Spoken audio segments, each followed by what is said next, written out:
नमस्कार। आज हम एक ऐसी गजब की कहानी में उतरने वाले हैं जो विश्वास, त्याग और एक असाधारण वरदान की कहानी है। जी हाँ, ये कहानी है खाटू श्याम जी की, जिन्हें लाखों करोड़ों लोग हारे का सहारा मानते हैं। पर बात यह है कि उन्हें ये शक्तिशाली नाम मिला क्यों? उनकी कहानी में ऐसा क्या खास है जो उन्हें निराश और पराजित महसूस करने वालों के लिए उम्मीद की सबसे बड़ी किरण बना देता है? चलिए, आज इसी सवाल का जवाब ढूंढते हैं। हर साल लाखों लोगों का एक सैलाब सा राजस्थान में उनके मंदिर की तरफ उमड़ता है। और ये सिर्फ एक भीड़ नहीं है, बल्कि ये उनकी अपार महिमा और लोगों की अटूट आस्था का एक जिंदा जागता सबूत है। लेकिन इस आज की आस्था की जड़ें हजारों साल पुरानी हैं, जो हमें सीधे महाभारत के महायुद्ध के मैदान में ले जाती हैं। तो खाटू श्याम जी की कहानी की शुरुआत होती है महाभारत काल के एक बहुत ही महान और शक्तिशाली योद्धा बर्बरिक से। बर्बरीक का वंश कोई साधारण वंश नहीं था। वो महाबली घटोत्कच के बेटे थे और शक्तिशाली पांडव भीम के पोते थे। उनकी माता का नाम था मोरवी, मतलब उनकी रगों में पांडवों का शौर्य और राक्षसों की शक्ति दोनों का संगम था। बर्बरीक की जो असीम शक्ति थी ना, उसका राज दो चीजों में छिपा था। एक, उनको मिला एक दिव्य वरदान, और दूसरी उनकी एक अटूट प्रतिज्ञा। उन्हें 3 बाण विद्या का एक अद्भुत ज्ञान हासिल था। मतलब उनके पास 3 ऐसे दिव्य बाण थे जो पलक झपकते ही किसी भी बड़े से बड़े युद्ध को खत्म कर सकते थे। इन बाणों का काम करने का तरीका भी बड़ा गजब का था। देखिए, पहला बाण युद्ध भूमि के सारे दुश्मनों को चुन लेता, दूसरा बाण उन सबको चुनता जिन्हें बचाना होता, और तीसरा और आखिरी बाण सारे चुने हुए दुश्मनों का संहार करके सीधा वापस तरकश में लौटाता। सचमुच एक अजेय शक्ति थी ये। लेकिन उनकी शक्ति से भी कहीं ज्यादा बड़ी थी उनकी प्रतिज्ञा। उन्होंने प्रण लिया था कि वो हमेशा उस पक्ष का साथ देंगे जो युद्ध में हार रहा होगा। और बस यही प्रतिज्ञा इस पूरी कहानी का सबसे बड़ा टर्निंग पॉइंट बन जाती है। बर्बरीक की यही प्रतिज्ञा उनके जीवन की सबसे कठिन परीक्षा बनी। एक ऐसी परीक्षा जिसने उन्हें इतिहास का सबसे बड़ा दानी बना दिया।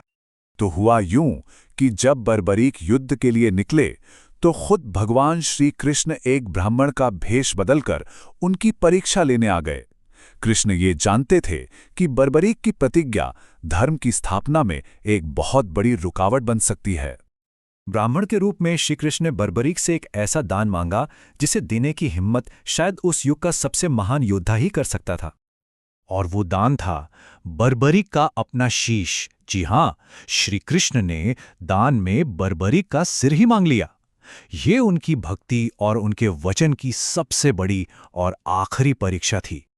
बर्बरीक ने एक पल की भी देरी नहीं की। बिना कुछ सोचे उन्होंने अपना शीश दान कर दिया, और इसी अद्वितीय और अविश्वसनीय त्याग ने उन्हें हमेशा के लिए शीश के दानी बना दिया।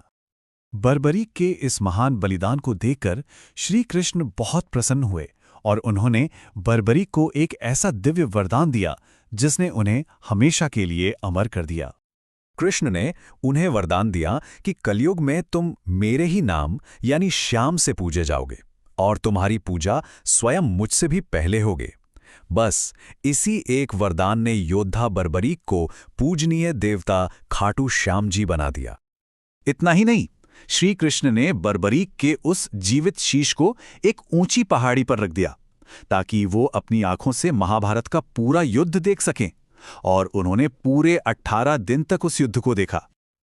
उनकी दिव्य दृष्टि का सबसे बड़ा सबूत तब मिला जब युद्ध खत्म होने के बाद पांडवों ने उनसे पूछा कि असल में जीता कौन। तो उनका जवाब था, विजय तो केवल श्री कृष्ण की हुई है, क्योंकि सब कुछ तो उन्हीं की इच्छा से हुआ। तो चलिए अब देखते हैं कि यह प्राचीन कहानी आज के समय से कैसे जुड़ती है और कैसे खाटू में श्याम बाबा का इतना भव्य मंदिर बना। हुआ ये कि महाभारत युद्ध के बाद उनका पवित्र शीश रणभूमि में ही दफन हो गया। हजारों साल गुजर गए और फिर एक दिन वो शीश एक चमत्कार की तरह फिर से प्रकट हुआ। एक स्थानीय राजा को सपने में आदेश मिला और उसी जगह पर उस भव्य मंदिर को बनाया गया जिसे आज हम सब राजस्थान के खाटू में जानते हैं। आज भक्त उन्हें कई नामों से जानते हैं और हर नाम उनकी कहानी का एक हिस्सा बताता है। शीश के दानी उनके त्याग को याद दिलाता है, 3 बाणधारी उनकी शक्ति को, और सबसे प्रसिद्ध नाम हारे का सहारा उनकी करुणा को दिखाता है। श्री कृष्ण के वरदान की वजह से ही उन्हें कलयुग का सबसे दयालु देवता माना जाता है।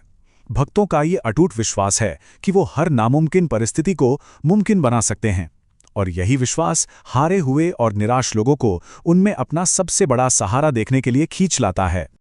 ये पूरी कहानी हमें एक बहुत गहरे सवाल पर लाकर छोड़ देती है।